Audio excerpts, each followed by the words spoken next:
నమస్కారం పెడితే నమస్తే ప్రతి సార్. నమస్కారం పెడతాం, మన సంస్కారం కదా.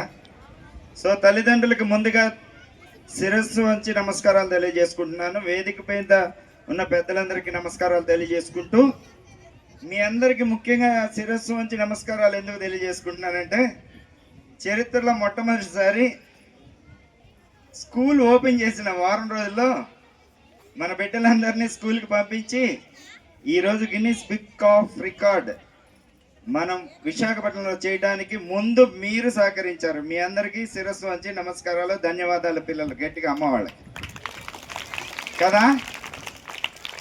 జూన్ 12 అయితే మనం వచ్చేసరికి 20వ తేదీ అవుద్ది స్కూల్కి. అది సహజంగా ఎక్కడైనా కిందనైనా కూడా అంతే, మైదాన ప్రాంతంలో కూడా.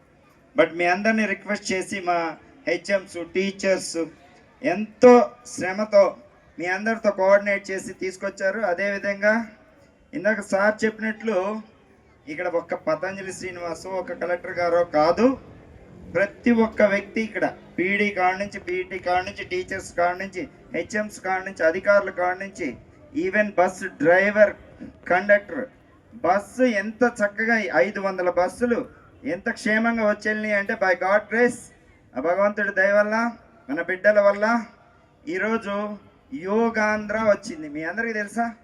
అరకులో జరిగిన కార్యక్రమం తల్లిదండ్రులకి అందరికీ తెలుసా? తల్లులు తెలుసా తెలీదా చెప్పండి.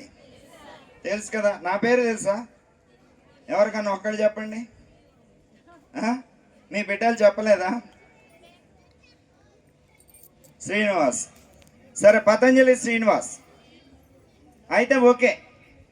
ఈరోజు యోగాంధ్ర అనే మూమెంట్ వచ్చిందే మన గిరి బిడ్డల వల్ల, మీ బిడ్డల వల్ల. గట్టిగా చెప్పట్లు మీ పిల్లలకి మీరే కొట్టాలి. నిజం, ఈ నిజం ఆంధ్రాలో అందరికీ తెలుసు.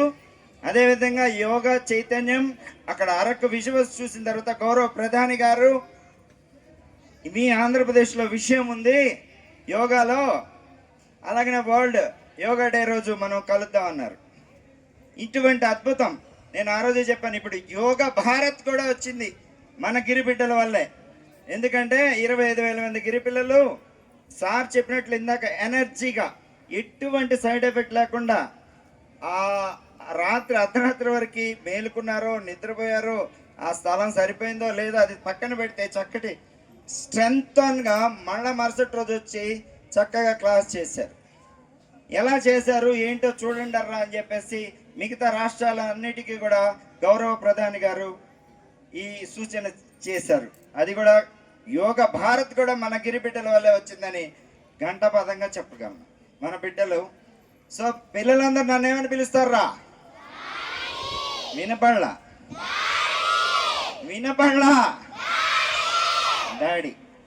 ఈ జన్మకి ఇది చాలు అమలు, ఈ జన్మకి ఇది చాలు. 25,000 మంది గిరిబిడ్డలకి తండ్రిగా నాకు ఈ జన్మనిచ్చిన ఆ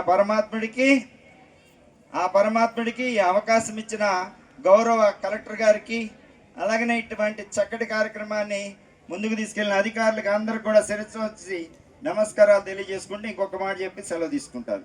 చాలా మంచి పాయింట్ చెప్పారు సార్. ఏంటంటే నిజంగా యోగా చేసే వ్యక్తి తప్పు చేయడు. అలాగనే అసలు ముఖ్యంగా నిషా వైపు వెళ్ళడు. నిషా అంటే మత్తు పదార్థాల వైపు వెళ్ళడు. వెళ్ళి ఎన్నో 110 హత్యలు చేసిన ప్రతాప్ సింగ్ అనే ఒక వ్యక్తి ఈరోజు మారాడు. రాజమహేంద్రవరం సెంట్రల్ జైల్లో 9 నెలలు నేను ట్రైనింగ్ ఇచ్చినప్పుడు అతను ఈ యోగాని జీవితంలో భాగంగా చేసుకొని ఈరోజు మారాడు.